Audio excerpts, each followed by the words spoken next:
Have you ever wondered why incredibly smart, capable people make decisions that completely ruin their lives? It's almost never a sudden, random crash. It's usually a slow, quiet walk right into a trap that was practically custom built for them. In this video, we're going to break down an ancient, 3,000-year-old warning from Proverbs 7 that details the exact psychology of how these traps work.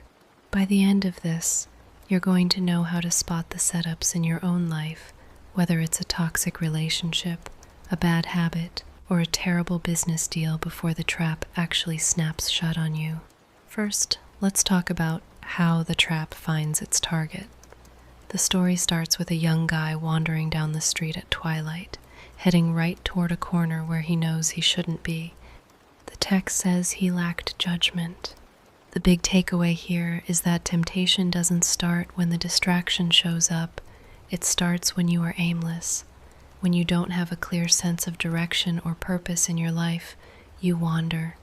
An empty, unstructured day, or a mind without a clear goal, is the ultimate playground for trouble. If you don't decide where you're going, the world will happily choose a destructive path for you. Next, the trap presents itself, and it is beautifully packaged. A woman comes out to meet this guy, dressed to allure and speaking with smooth, highly persuasive words. She doesn't look like a threat. She looks like exactly what he's been missing. She flatters him, saying, "I came out to meet you. I looked for you and have found you." That is the classic setup. A trap never looks like a trap. It looks like an opportunity.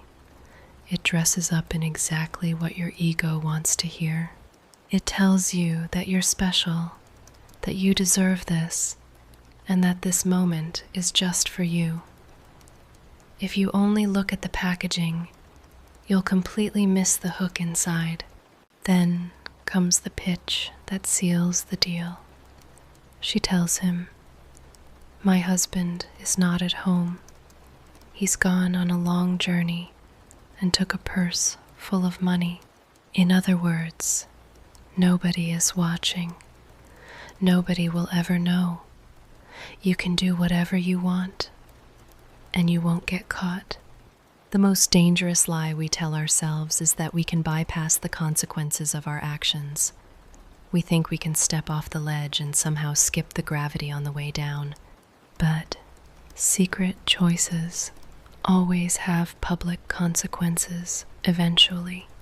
Now, before we look at the moment the trap actually snaps shut, I want to share a wild detail from this passage that most people completely miss. At the very beginning of this chapter, the writer tells us to guard wisdom as the apple of your eye. In ancient Hebrew, that phrase literally refers to the pupil of your eye. Why the pupil? Think about how your eye works. It is the most sensitive, vulnerable part of your body. If a speck of dust flies toward your face, your eyelid blinks shut instantly without you even thinking about it. The writer is telling us that our moral boundaries need to have a lightning-fast blink reflex. The very second danger or a bad idea shows up, your boundaries should shut it out instantly.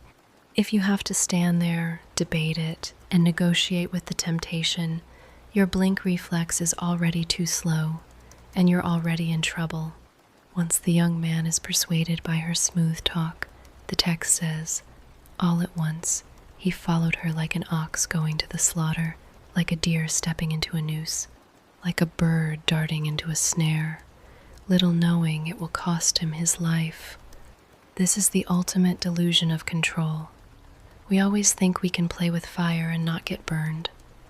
We tell ourselves, "I can stop whenever I want," or "I'm in control here."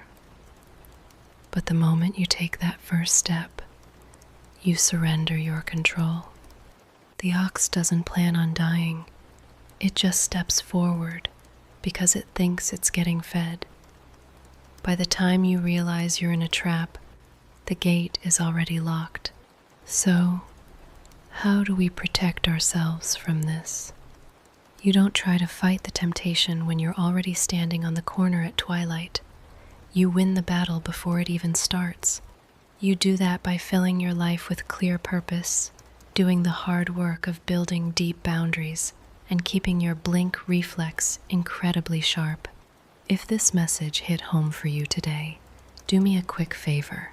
Hit that like button, subscribe so you don't miss our next deep dive, and share this video with a friend who might need a gentle reality check.